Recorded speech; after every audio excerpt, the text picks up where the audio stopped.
West Coast Cookbook and Speakeasy with Chef Justice Putnam. Netrootsradio.com.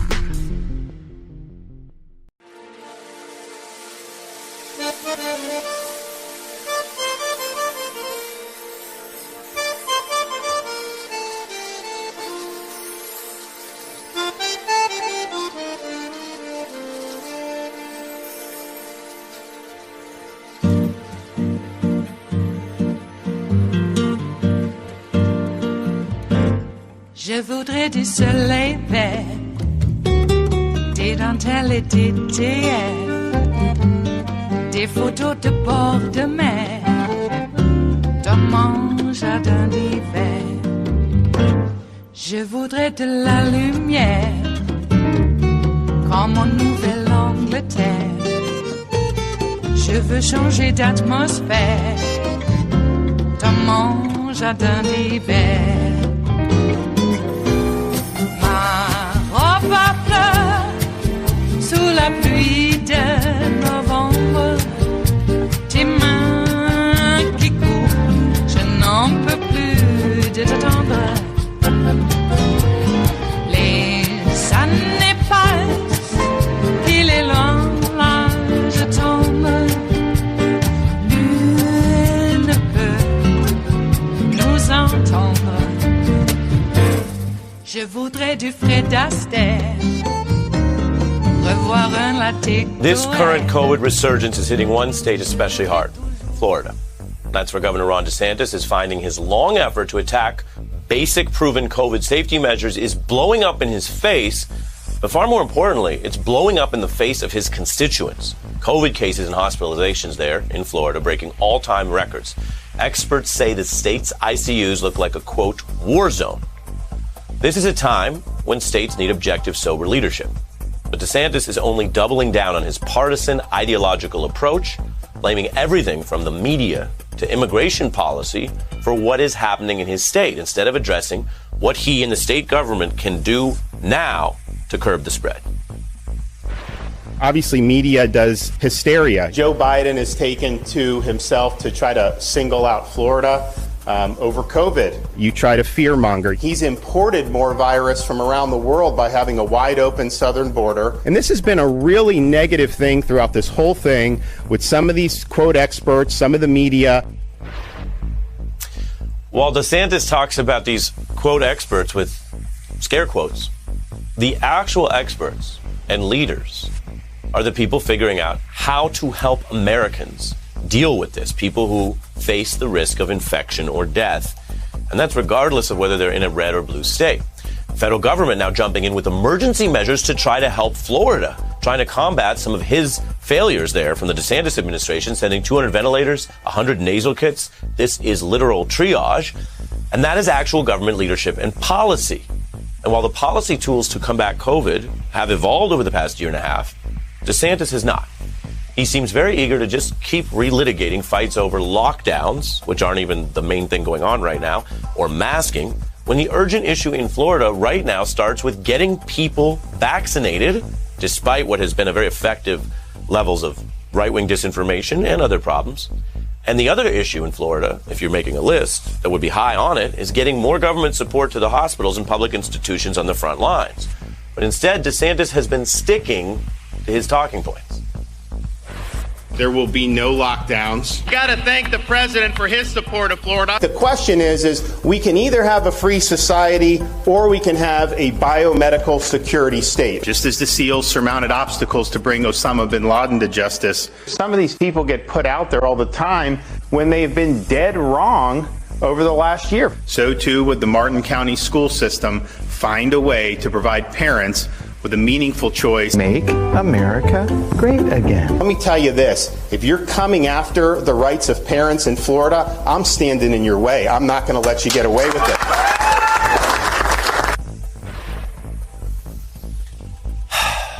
Stupid. And the politics don't stop. The facts show DeSantis is literally exploiting this ongoing deadly epidemic in his state to politic and to fundraise. His political operation, combining attacks on Dr. Fauci with its political fundraising operation. They're hawking T-shirts as well as beer koozies that proclaim, "Don't Fauci my Florida." Now, for a governor in the middle of a deadly virus, the first point here would be grow up. The second would be, if you take DeSantis's shirt and beer cozies at their word, well, let's think about it. The grim fact is many people in Florida now wish these policies were Fauci'd. So I'm sorry to discuss this at such a stupid level, but the governor made the shirt. A lot of people are saying, if you want to keep it at this second grade reading level, please, Fauci my Florida. Because the facts show there would be fewer people fighting to breathe in hospitals in Florida and fewer people dead in Florida if the mainstream proven policies, including a more robust vaccination program there, was working and being applied. And while I'm willing to speak at a stupid and second grade level, if that's the chosen way to talk, I want to be very clear about how serious this is. I mentioned people fighting to breathe. In Florida, the people fighting to breathe include a lot of small, little children. Because Florida now leads the country in these pediatric hospitalizations of children. And that is another grim fact. And again, let's look at that as human beings, because it shouldn't have anything to do with partisanship. That's the state of reality for what DeSantis is doing right now. I mention all that because look where he's headed, banning safety measures like mask mandates and threatening to dock pay of school officials or teachers who take a different approach. Now, I want to be clear, having said that some of what Mr. DeSantis is saying and doing is stupid, I want to be clear about how this all works respectfully. There are legitimate debates about balancing safety measures with other competing values. But DeSantis is not engaging in many of those types of debates. What he is doing is a MAGA-style trolling exercise in the middle of the deadly outbreak. So you say, okay, Ari, well, you're saying that. Prove it. All right, let me explain. For example, one can easily argue that it is valid to debate how do you encourage vaccinations while respecting personal freedom. For example, there's no federal or criminal mandate to get vaccinated in America right now. The Biden administration right now has been balancing that very set of issues in its vaccine rules for federal employees, and they're exploring how to respect religious objections. That's what I would refer to as a valid debate. That's totally different from DeSantis playing politics with, for example, basic health information. He literally tried to ban any verification process to find out who's vaccinated. And that just comes down to information. So he's the one trying to, in a very 1984 style way, restrict information while claiming he's for liberty and freedom. Now, how do you know that's over the line? Well, I'll give you one piece of reasoning. A federal judge recently blocked Florida's attempt to ban that kind of vaccine information, saying that vaccine documentation or passports cannot just be banned outright by the state. Wow, freedom. Now, for context, parents know many states and localities assess kids' health and vaccination information. That's just information and transparency. Just like some businesses will exercise their freedom, there's that word again, their freedom to offer their services, businesses or gatherings for only vaccinated groups. That is a choice on the freedom spectrum. And many are choosing it based on the advice of experts and because it's safer. Now, it's not like Governor DeSantis can stop private enterprise from that freedom, can he? Well, guess what? He tried to do that too. He was threatening really large fines against a cruise line that just was trying to require vaccination proof for its private customers. That was so extreme, a judge rebuffed him there as well. Meanwhile, Florida parents also suing DeSantis over some of these similar tactics. The whole thing is a mess largely of his making. And Delta is, of course, a challenge in many places regardless, but experts are saying that DeSantis's policies, measured out, are raising the death rate. They're keeping Florida in this state, breaking its own records, a kind of pandemic horror show. Again, I want to be very clear about why we care about this and why journalists report on it, because of the news and human significance this has. A very real human cost. If Florida and Louisiana were countries and not states, they would be number 1 and 2 in the world for the incidence of COVID. It was just insane to go from having one COVID patient to having all COVID patients again. It's definitely taking a toll on us. All ages from COVID are dying, and it's got me concerned that I don't want to get COVID and pass away from it. I was dying. I was listed on my worst enemy. We lost an adolescent in our children's hospital of 16 years of age to COVID. It's just extremely busy, and it's putting a lot of strain on the EMTs, paramedics, and firefighters. We're back to square one. That's why I'm frustrated. This is real. This is not a forum for political fundraising. This is not a time to attack Dr. Fauci or the CDC or other public servants to make yourself money, to enrich your political operation in a deceitful play for MAGA voters, or to try to position yourself for the next election or a presidential run so that you appeal to MAGA voters living in some other state at the literal cost of your own constituents who are struggling to breathe, who are dying. And for all that talk about people wanting to just get through 2020, remember that? People said that in Florida, like many other places. Yeah, let's get through 2020. Well, Governor DeSantis' documented COVID failures here on policy have made 2021 far worse for people in Florida than 2020 ever was. We're not here to diminish an entire state, but boy, Florida is not where you want to be in 2021. Largely, not exclusively, but largely because of these documented failures by DeSantis. And that means 2022 could be even worse in Florida. It is Thursday, the 12th of August of 2021, and you are in West Coast Cookbook and Speakeasy. I am your chef de cuisine, Justice Putnam.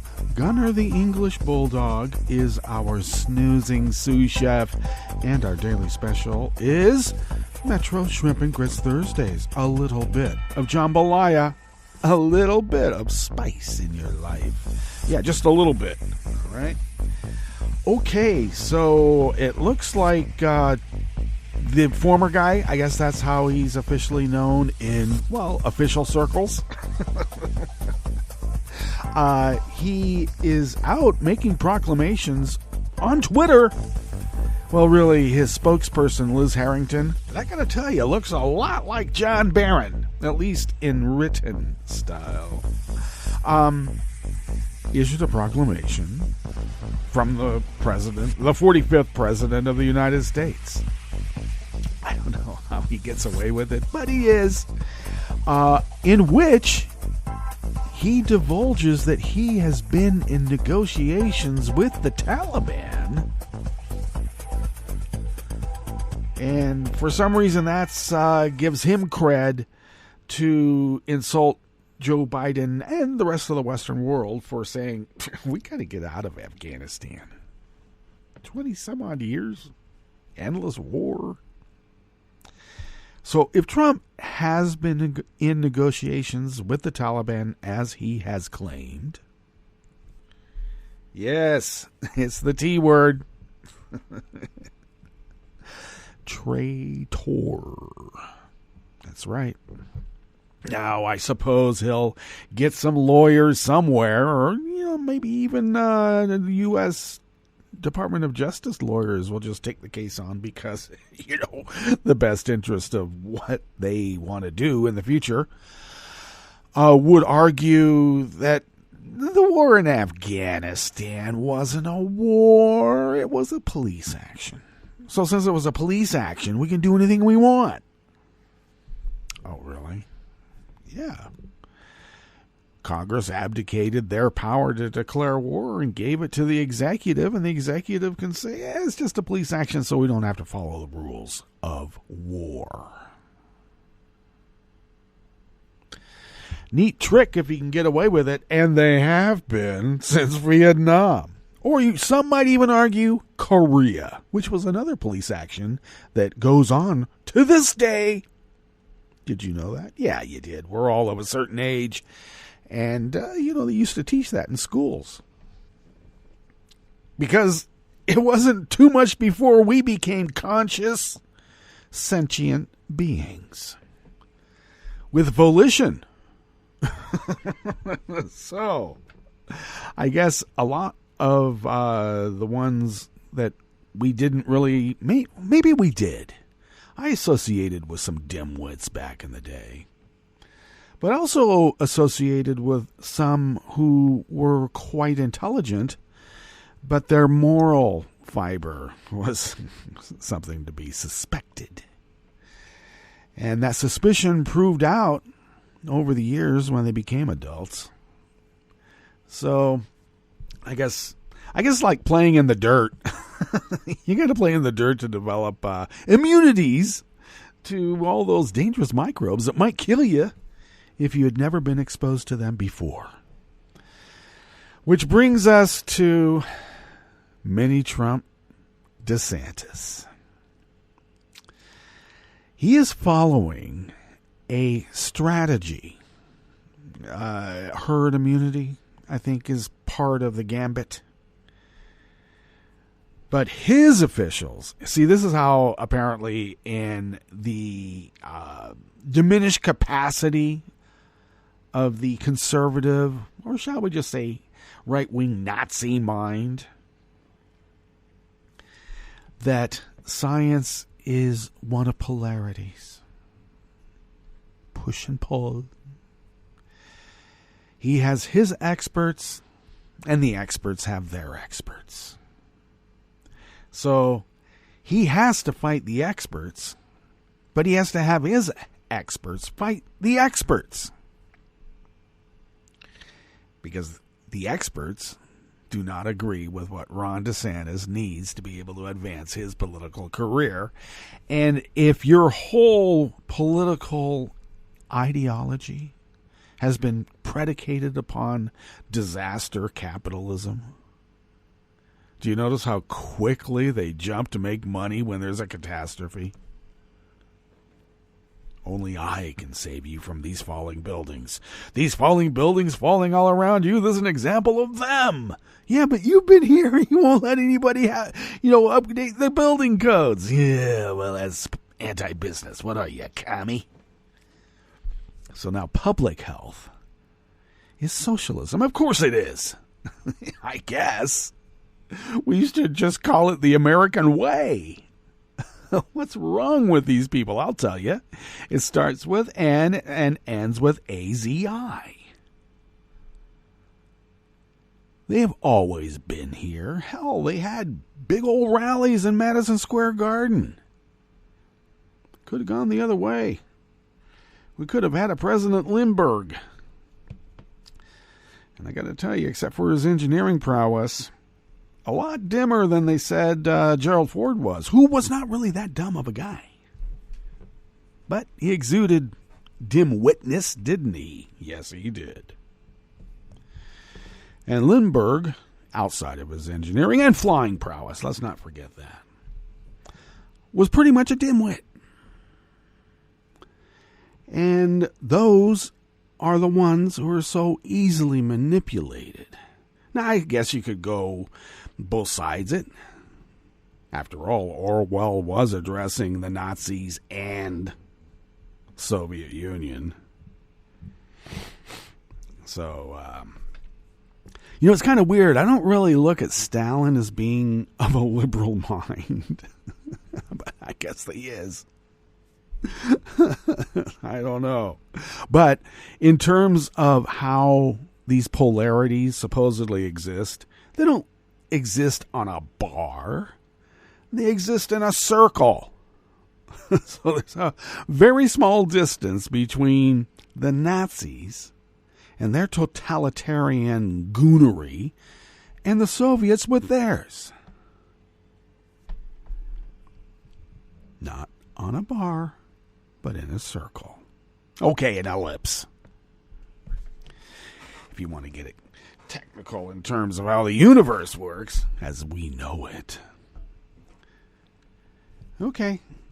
But maybe we don't have to worry too much, because apparently that asteroid Bennu, they calculated it and said, it's not going to hit us this time. But there is a chance in the next 200 years. And it makes you wonder if there are some who have been in power, who probably shouldn't have been, know something that the rest of us don't know. And that's why they're acting the way they're acting. It looks like they don't care if the world gets destroyed.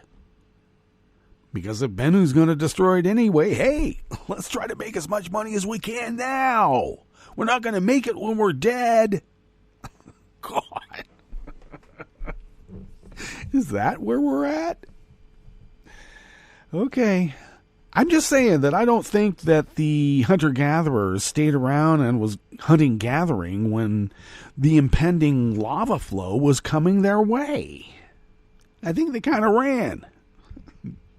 Tried to do something. Get to higher ground so that you can, I don't know, build abutments to keep the lawar from hitting you, or whatever it's called. You know, the pyroplastic flow that tends to encase people like Pompeii. Okay. And then we wonder, will there be a civilization that might dig us up later? Yeah, they're called termite ants. Termite ants? That's what we used to call them. Termite ants. Termites and ants. And if we're lucky, the bees. But I think the bees are pretty well decimated for a while because of us. Mm-hmm. Okay, so we got Bennu coming our way. Now I might be conflating the chances of it colliding with us in the next 200 years. It might be just like a small, very small chance. But I don't know. It kind of flows with the narrative plot that seems to have been flowing for a while here. I always consider people's motivations. You know, if I can understand why someone does something, I don't know, maybe it calms me down. I hate thinking that it gives them impunity to continue, but at least I understand, so I can either address it in one way or another. And I have been considering for a considerable time that some of this really destructive behavior that we see on the right is not because they see the impending doom of a Bennu asteroid smashing the earth to smithereens. It's just that they don't care. Everything is now. Everything is transactional. If there's a catastrophe, there's money to be made. And then some will say, well, you know, I helped people there, you know, why can't I dip my beak? Yeah, well, if that's the prime motivation for helping another, then maybe your heart really isn't in it. Okay, enough of this sermonizing. I did go to seminary school ever so briefly. What's on the rest of the menu here in the Bistro Cafe of West Coast Cookbook and Speakeasy, Metro Shrimp and Grits Thursdays? There, I got it out. Well, since we went through the mini Trump in Florida, running his state into the ground, among record-breaking COVID deaths, by the way. You know, we have the same problem here in Oregon. And our Oregon Governor, Kate Brown, warned that health care in the state could be overwhelmed as coronavirus hospitalizations reach record numbers. Our deaths aren't so terribly bad, though they keep rising incrementally. It is now the spike in infections, hospitalizations from the infections, not just getting sick and staying at home. Arrest warrants were issued to Texas Democrats, but the holdout continues. Okay. And Washington State's wheat crop has been devastated by the most severe drought since 1977. After the break, we move to the chef's table, where Germany arrested a British man suspected of spying for Russia.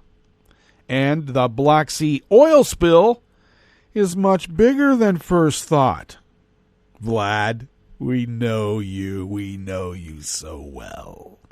All that and more on West Coast Cookbook and Speakeasy. Bon appetit.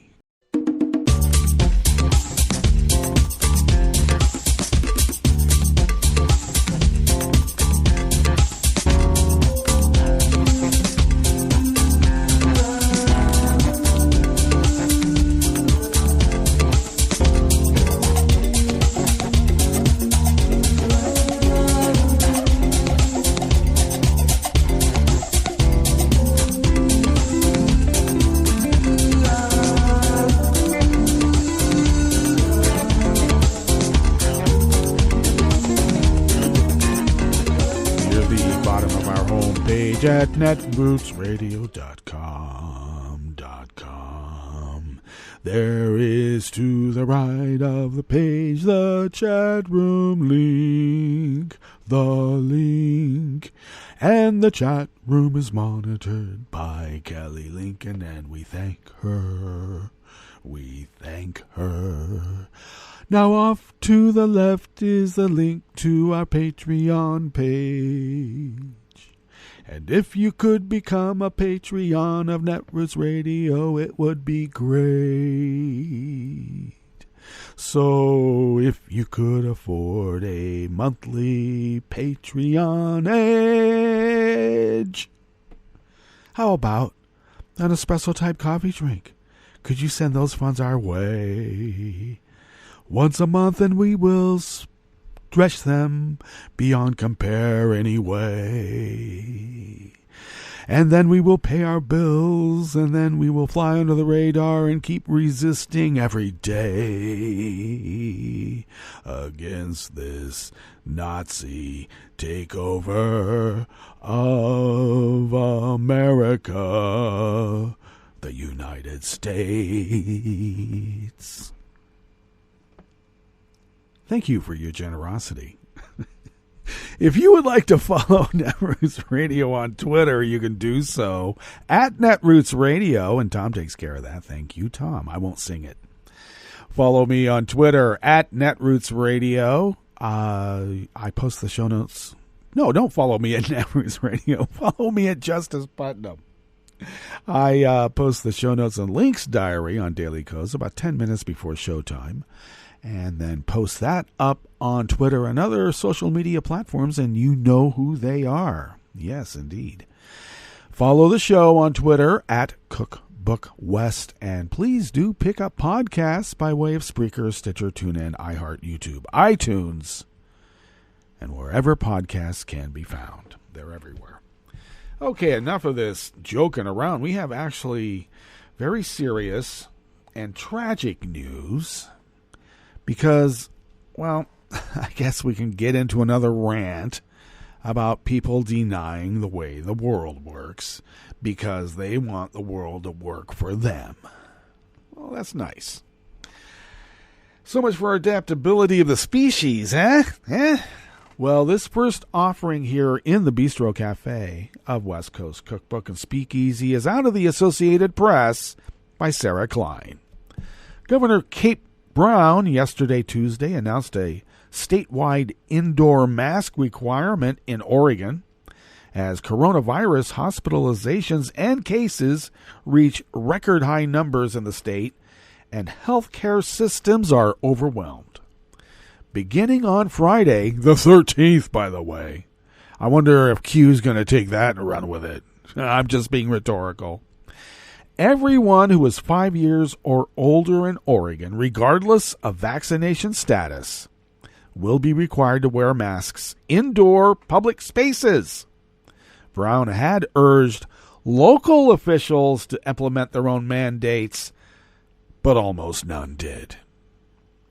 The newest coronavirus health and safety measure in Oregon applies to all indoor public spaces, including businesses, grocery stores, indoor entertainment venues, and gyms. In addition, people older than 2 years old will be required to wear masks on public transit. Are 2-year-olds really people? I thought they were just like little toddlers. There are some mask exemptions for activities including eating, drinking, swimming, and organized sports. Okay, I can see the MAGAs running around in, groups saying, we're not violating the mask mandate. We're an organized sport. An organized group of bullies, it looks like to me.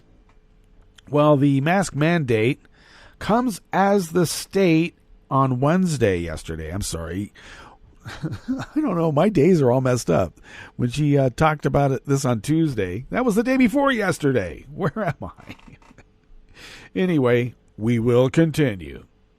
We set a second consecutive record of hospitalized COVID-19 patients. 665 people The previous record of 622 people hospitalized was set during November's surge, when vaccine doses were not yet available. Intensive care unit beds across the state are about 90% full, and some hospital regions have less than 5 ICU beds available each. When our hospitals are full, there will be no room for additional patients needing care, whether for COVID-19, a heart attack, a stroke, a car collision, or a variety of other emergency situations like your kid choking on a bone. The Pacific Northwest state is not alone. In Florida, Arkansas, and Louisiana, COVID-19 is clobbering health systems, with more people hospitalized with the virus than at any other point in the pandemic, straining and overwhelming the already limited staff. Health officials in Oregon warned without new health and safety interventions in place, coronavirus hospitalizations would far exceed Oregon's health system capacity in the next several weeks. Brown described health, the latest projections, as a stark reminder that the pandemic is far from over, and a disappointing reminder that we will have dark days ahead. The latest science is clear that both vaccinated and unvaccinated individuals are able to spread the Delta variant. Masks are simple, and they are effective.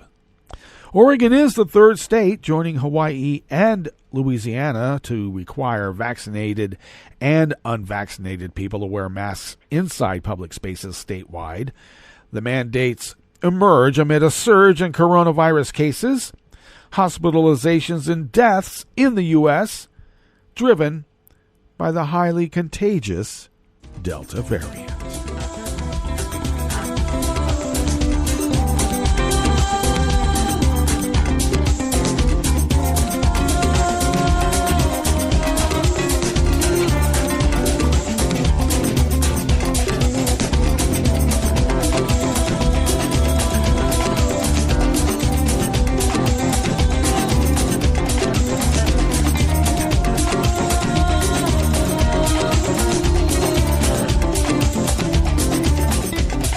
I suppose I should have warned people long ago that there's always room for musical theater on radio. There's just no dancing. This next offering here in the Bistro Cafe of West Coast Cookbook and Speakeasy, Metro Shrimp and Grits Thursdays, is also out of the Associated Press, but this time by Paul J. Weber and Acacia Coronado. Officers of the Texas House of Representatives delivered civil arrest warrants for more than 50 absent Democrats as frustrated Republicans ratcheted up efforts to end a standoff over a sweeping elections bill that stretched into its 31st day. But after sergeants at arms finished making the rounds inside the Texas Capitol, dropping off copies of the warrants at Democrats' offices, and politely asking staff to tell their bosses to please return, there were a few signs of the stalemate that began when Democrats fled to Washington, D.C. in July in order to grind the state house to a halt was any closer to a resolution. The latest escalation threw the Texas legislature into uncommon territory, with neither side showing any certainty over what comes next, or how far Republicans could take their determination to secure a quorum of 100 present lawmakers, a threshold they were just 4 members shy of meeting or reaching. "I don't worry about things I can't control," said State Representative Aaron Swiner, one of the Democrats who has served with a warrant and has refused to return to the Capitol. "Nothing about these warrants are a surprise, and they don't necessarily affect my plans." Democrats, who acknowledge they cannot permanently stop the GOP voting bill from passing because of Republicans' dominance in both chambers of the Texas legislature, responded to the warrants with new shows of defiance. One turned up in a Houston courtroom and secured a court order aimed at preventing him from being forced to return to the Capitol. In the Texas Senate, Democrat Carol Alvarado tried to delay passage of the voting bill in her chamber by speaking on it indefinitely in the form of a filibuster, although she admitted that it was unlikely to stop it from passing. The National Association of Colored People, also known as the NAACP, also stepped in on the behalf of the Texas Democrats, urging the Justice Department to investigate whether a federal crime was being committed when Republicans threatened to have them arrested. Refusing to attend legislative sessions is a violation of House rules, a civil offense, not a criminal one, leaving the power the warrants carry to get Democrats back to the chamber unclear, even for the Republicans who invoked it. Democrats would not be jailed. Republican Travis Clardy, who helped negotiate an early version of the voting bill that Democrats first stopped with a walkout in May, told ABC News he believed they could be physically brought back to the Capitol. We'll hog tie them, bring them back like longhorns. Oh, you mean you're going to herd them up? State Representative Jim Murphy, who leads the Texas House Republican caucus, said that while he has not seen a situation like this play out during his tenure, his understanding is that officers could go to the missing lawmakers and ask them to come back. I'm hoping they will come because the warrants have been issued and they don't want to be arrested, Murphy said. It is incredible to me that you have to arrest people to do the job they campaigned for which they took an oath of office to uphold the Texas Constitution. Well, you know what, Murphy? Jim, they took an oath to the U.S. Constitution that supersedes your Texas Republic Constitution, who fought against the Mexicans at the Alamo to continue for Texas to be a slave state. So we don't need to hear about constitutional duty from you. Not one blip.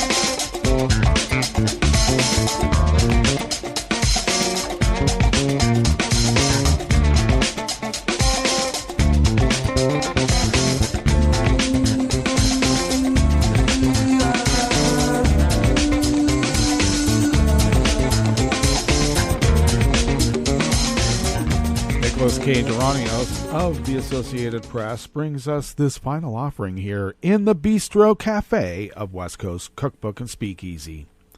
The wheat harvest on Marcy Green's farm doesn't usually begin until late August, but a severe drought stunted this year's crop, and her crews finished harvesting last week because she did not want what had grown so far to shrivel and die in the heat.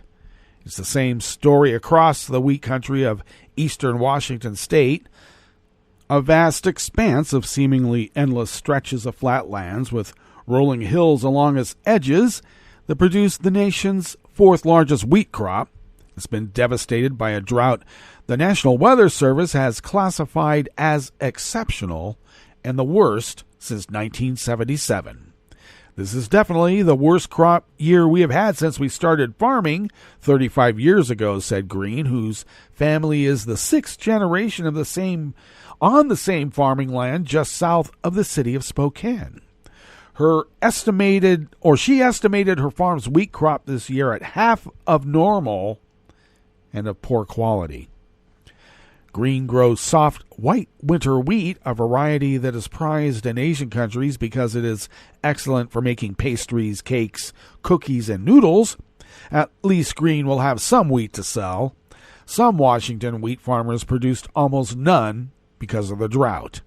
We're seeing complete crop failure in some areas, said Michelle Hennings, executive director of the Washington Association of Wheat Growers in the small community of Ritzville, in the heart of the state's wheat growing region. Only about 10% of Washington's wheat crop comes from farms with irrigation. The rest of the farms rely on rain, which has been rare in what is shaping up as one of the hottest summers in the state's history. The current estimate for the crop is 117 million bushels, down from last year's 165 million. And there is a good chance the crop will be smaller than 117 million, said Glenn Squires, director of the Washington Grain Commission, which represents farmers. A bushel is about 60 pounds. Oregon and Idaho also produce soft winter wheat, and their crops have also been hurt by drought, Squires said. The National Weather Service in Spokane said the state's wheat region has received only about half its normal rain this year, and that the zone is in what the agency calls an exceptional drought, the worst category. The lack of significant spring and early summer precipitation has led to record dryness across much of the inland Northwest, the agency said. The record-breaking heat wave in late June made conditions even worse as multiple stations recorded their hottest temperature on record. Well, that brings us to our break, and when we get back from that break, we will go through weather from around the world. And we will finish up with the stories that we've curated for you today. You are listening to West Coast Cookbook Speakeasy, and we will be right back. You are listening to netrootsradio.com. Please hang up and try again.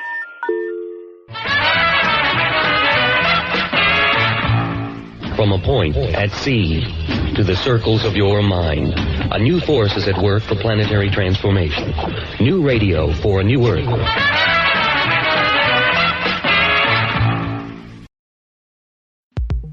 This is Scientific American's 60-Second Science. I'm Christopher Intagliata.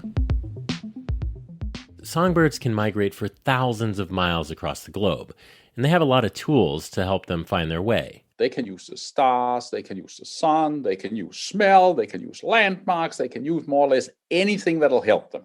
Henrik Moritzen is a biologist at the University of Oldenburg in Germany. Together with an international team of scientists, he investigated another sense birds can use to help them, which is the Earth's magnetic field.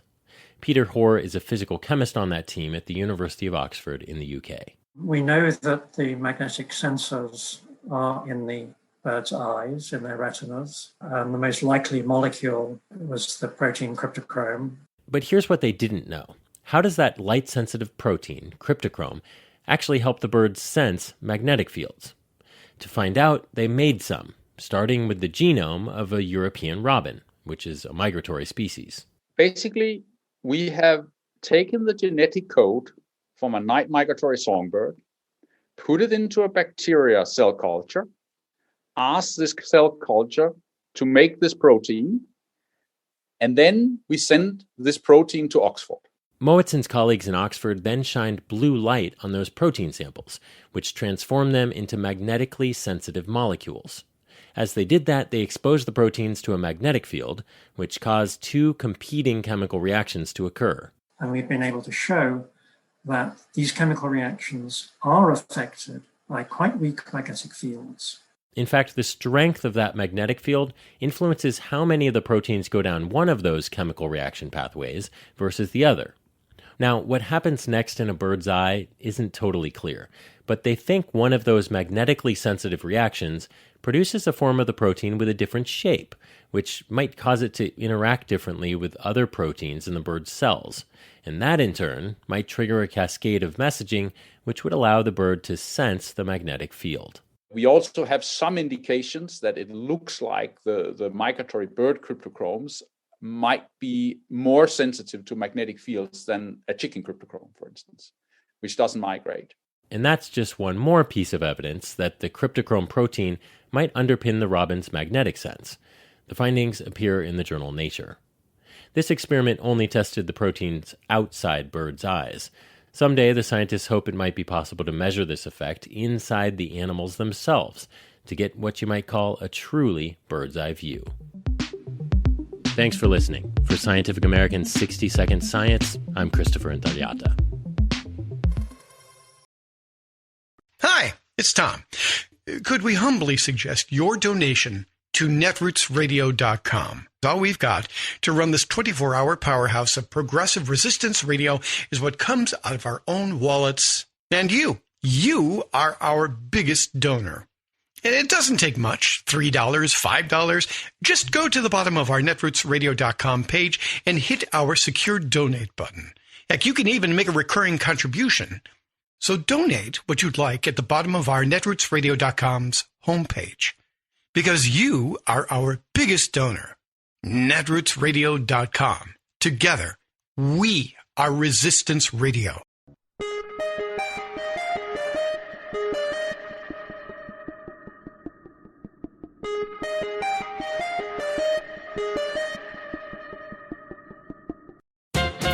At a recent congressional hearing on America's so-called labor shortage, mega banker Jamie Dimon of J.P. Morgan Chase offered this insight. People actually have a lot of money, and they don't particularly feel like going back to work. Jamie, most people are living paycheck to paycheck. And since COVID-19 hit, millions have lost their jobs, savings, and even homes. So they're not exactly lollygagging around the house counting their cash. Instead of listening to the uber-rich class ignorance of Dimon, who pocketed $35 million in pay last year, Congress ought to be listening to actual workers explain why they're not rushing back to the jobs being offered by restaurant chains and such. They would point out that there's no labor shortage, there's a wage shortage. More fundamentally, there's a fairness shortage. It was not lost on restaurant workers, for example, that while millions of them were jobless last year, their corporate CEOs were grabbing millions, buying yachts, and living large. Yet, more than half of laid-off restaurant workers couldn't even get unemployment benefits because their wages had been too low to qualify. Then, there's the high risk of COVID exposure for restaurant employees, an appalling level of sexual harassment in their workplace, and demeaning treatment from abusive bosses and customers. No surprise, then, that more than half of employees said in a recent survey that they're not going back to those jobs. After all, even a dog knows the difference between being stumbled over and being kicked. To get the workers they need, corporate giants should try the free enterprise solution right at their fingertips. Raise pay, improve conditions, and show respect. Create a place where people want to work. This is Jim Hightower saying, for a straightforward view from workers themselves, go to the advocacy group onefairwage.site. The Hightower Radio Lowdown is brought to you by the Lowdown Happy Hour, now live streaming on Facebook from the Chat and Chew Cafe.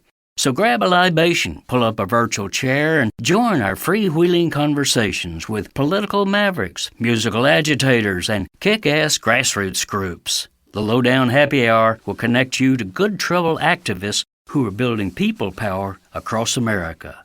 Get the Lowdown at hightowerlowdown.org. I'm Rick Smith, and this is Labor History in 2. On this day in labor history, the year was 1955. That was the day Teamsters organizer, 28-year-old William Grammy, was kidnapped and beaten. Grammy had arrived in Sebastopol, California, to help organize about 350 workers in local canneries, drying plants, and fruit sheds. The Teamsters had been on campaign footing for months in an attempt to win union recognition, higher wages, better working conditions, and benefits. They had lost a union representation election the previous fall after Sebastopol apple growers moved quickly to lay off union supporters. By January, cannery workers at Oscar Hall & Sons voted for union representation. The workers at Barlow Company would vote against the union just 2 months later. But by early August, the strike wave hit. Workers walked off the job at the Sebastopol Cooperative Cannery. More at 7 other area canneries joined them on strike in the days that followed. Grammy would later testify that he had heard reports weeks earlier of a grower threatening to have him killed within 3 hours should any strike actually take place. During the strike that would ultimately prove victorious, 3 men kidnapped Grammy outside the union's hall. He was driven along a rural road, tied to a pole, gagged, and beaten with a bicycle chain. Left for dead, he was found the next day and hospitalized immediately. But the union and the strikers remained undeterred. Before the strike was over, scab trucks attempting to haul apples to market were vandalized and burned, and scab drivers were beaten. 8 months later, the apple industry finally came to the negotiating table. By May of 1956, apple growers signed with the Teamsters. Labor History in 2 brought to you by the Illinois Labor History Society and The Rick Smith Show. For more information, go to laborhistoryin2.com, like us on Facebook, and follow us on the Twitters at Labor History in 2.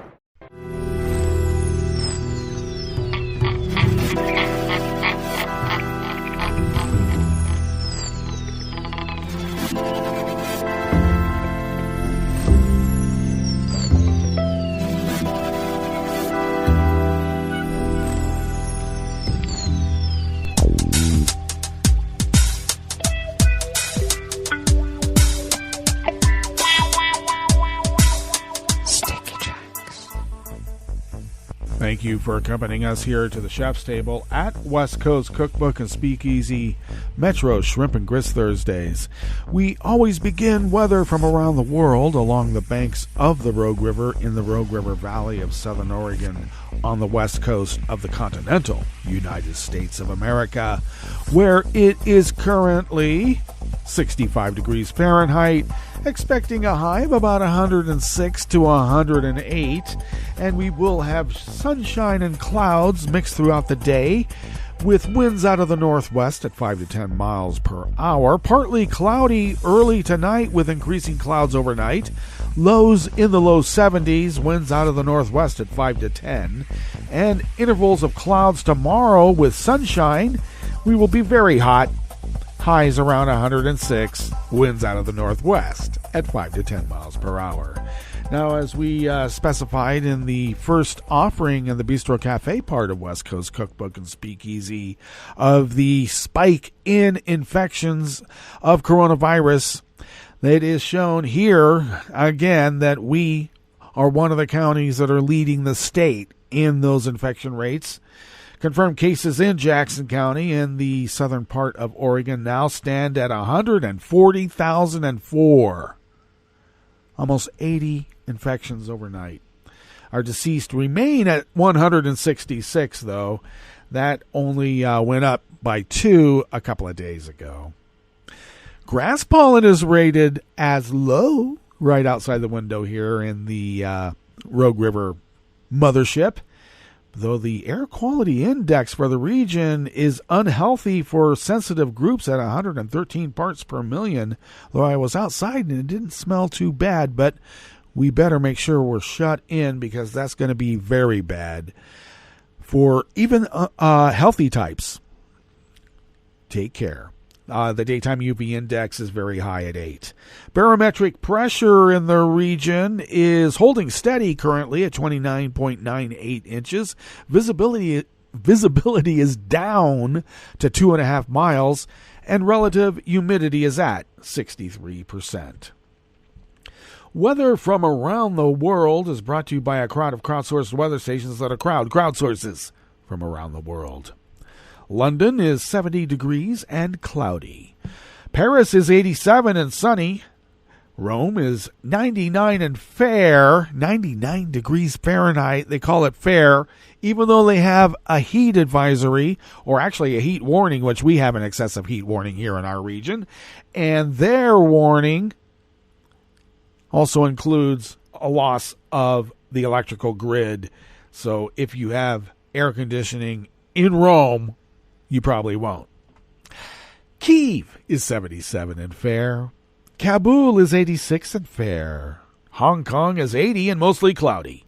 Tokyo is 76 and cloudy. Sydney, Australia is 55 and clear. San Francisco, California is 57 and cloudy.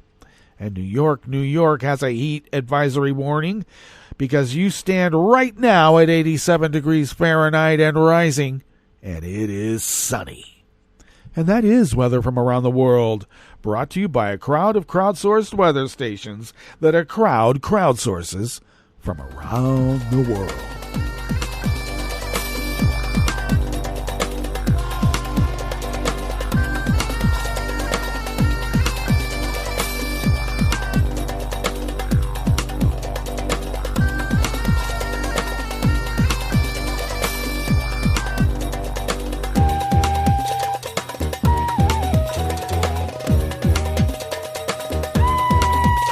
Anonymous staff at Reuters brings us this first amuse-bouche here at the chef's table at West Coast Cookbook Speakeasy.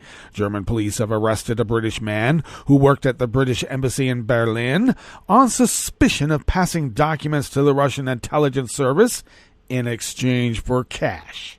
German prosecutors said the apartment and workplace of the man, identified as David S., had been searched, and he would be brought before an investigating judge later on today. British police said the man was 57. On at least one occasion, he passed on documents he had obtained in the course of his professional activities to a representative of a Russian intelligence service. Germany's chief federal prosecutor said in a statement, the accused received cash in an as yet unknown amount in return for his transmission of information, it added. An investigating judge at the Federal Court of Justice later approved the arrest warrant on suspicion of Secret Service agent activity, meaning the man can be held in custody and the investigation can go ahead, the prosecutor's office said. A Western security source said the motivation of the British man was likely money. As a locally engaged staffer, he did not have access to highly classified material, the source said, adding Britain's MI5 counterintelligence service was involved in catching him.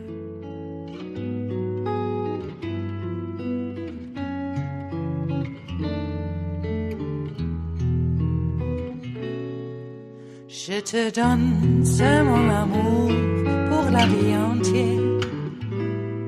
La promesse de me trouver à tes genoux. Aussitôt que tu m'appelles, rester toujours fidèle, c'est tout, c'est tout. Je te donne tous mes printemps, mes étés de mer, mes automnes quand les feuilles tombent partout. Si ce n'est pas une bonne affaire, je te donne tous mes hivers. Vladimir Ishachenkov of the Associated Press brings us this final amuse-bouche here at the chef's table at West Coast Cookbook and Speakeasy. Russian prosecutors opened a criminal probe into an oil spill off the country's Black Sea coast that appeared to be far bigger than initially expected and left traces of pollution along the scenic coastline. The spill occurred over the weekend at the oil terminal in Yuzhnaya Ozhikayevka, near the port of Novorossiysk, that belongs to the Caspian Pipeline Consortium, which pumps crude from Kazakhstan. The oil spilled while being pumped into the Minerva Symphony tanker, which sails under the Greek flag. Authorities initially estimated that the spill covered only about 2,100 square feet, but Russian scientists said Wednesday, after studying satellite images, that it actually covered nearly 31 square miles. WWF Russia has estimated about 100 metric tons of oil have spilled into the sea. The Prosecutor General's office had opened a criminal probe on charges of environmental pollution and said it would seek damages. Well, let's hope so. Well, that brings us to the end of our broadcast period for the day, but you do know Netroots Radio broadcasts on, and we will meet up tomorrow for Blue Moon Spirits Fridays because we are all Nighthawks in the Diner of Life. So do stay tuned to Netroots Radio all day and all night for all the breaking news as it breaks. And we'll meet up here tomorrow, right here in West Coast Cookbook and Speakeasy. Bon appetit.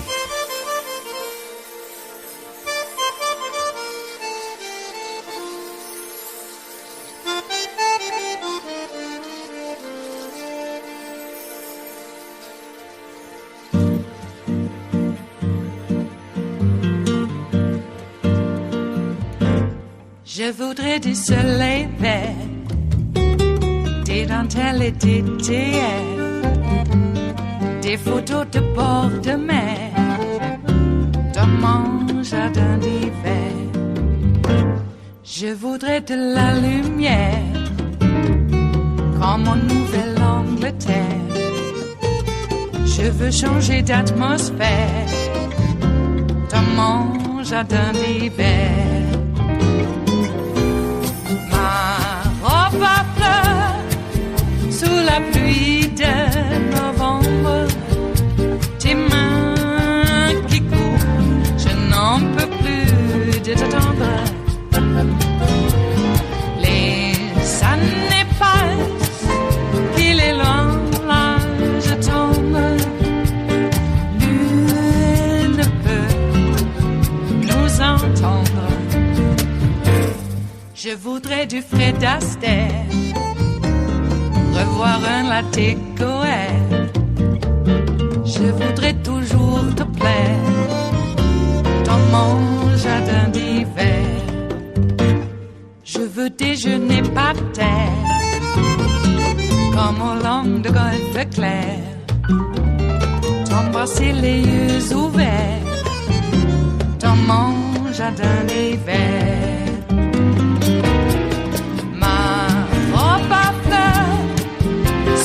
Pluie de novembre, tes mains qui courent, je n'en peux plus de t'attendre. Les années passent, il est loin, là je tombe. Nul ne peut nous entendre. Ba-da-da-dum-di-da-dum. Ba-da-da-dum-di-da-dum. Ba-da-da-dum-di-da-dum. Dans mon jardin d'hiver. Ba-da-da-dum-di-da-dum. Ba-da-da-dum-di-da-dum. Ba-da-da-dum-di-da-dum. Dans mon jardin d'hiver. Dans mon jardin d'hiver. Dans mon jardin d'hiver.